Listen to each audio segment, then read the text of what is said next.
So, Mark, why don't you start with your thoughts on what is the dark side of the IoT? Okay, yeah. So the way I think we first want to talk about this is in two dimensions of dark. Dark easily is the malintent side, and um, the other is simply dark as in unknown. Dark as in I don't see it. I'm not aware that um, that data is being collected about me. It's not necessarily an evil thing or something that works against me. It's just we're finding now so many new forms of input. Right, we're used to the idea of a computer being something we hold in our hand or it's sitting in front of us on a desk and we interact with it. It's very intentional, but there are now so many modes of interaction with a computer in a home or in an office that you are more and more going to be entirely unaware of.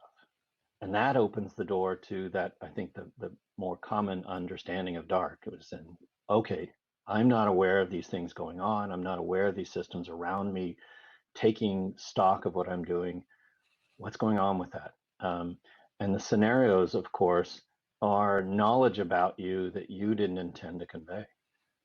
So it's truly I think more than just technological problem, a sociological problem. We've built structures where we believe we are presenting ourselves to people in certain contexts.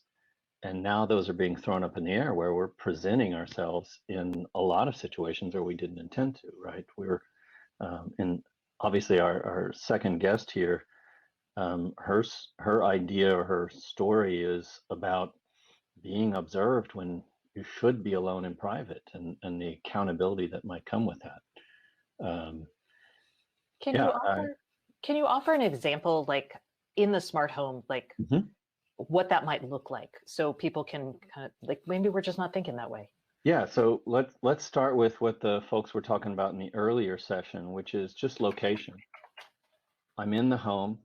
I don't have to be in front of a camera now with the emerging Wi-Fi standards that allow for Wi-Fi devices to tell where I am. We can now basically map the entire home, and we can also then move that. It's more likely actually to happen in the workplace. I know all this subject is around the home, but we can create a very accurate, persistent picture of where everyone is in the home.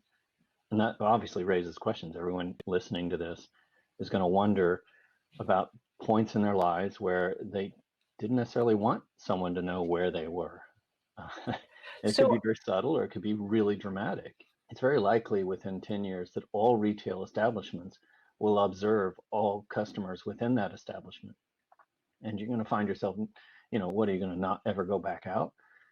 Heart rate, by the way, is becoming an accessible, it's still kind of a lab level technology, but these same radio-based sensors can detect the heart rate and the breathing rate of an occupant of a room.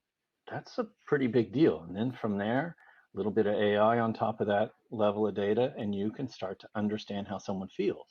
You get sort of a gross health level indication, but you can also do things like, are they excited? Are they nervous? Are they angry? And drive all kinds of data that really changes how you might think about those systems. They're not simply presence, but disposition. Now, there's probably, given we're talking about legal protections, where protections happen on both sides, right? Not just protecting me and my privacy, but there may be, like, let's say we're in a park and the park needs to know, are people there past curfew? There are going to be things that I cannot turn off, or for safety, if someone's present but their heart stopped beating, we want to know that. So those are a layer of that technology that we probably will never be able to control.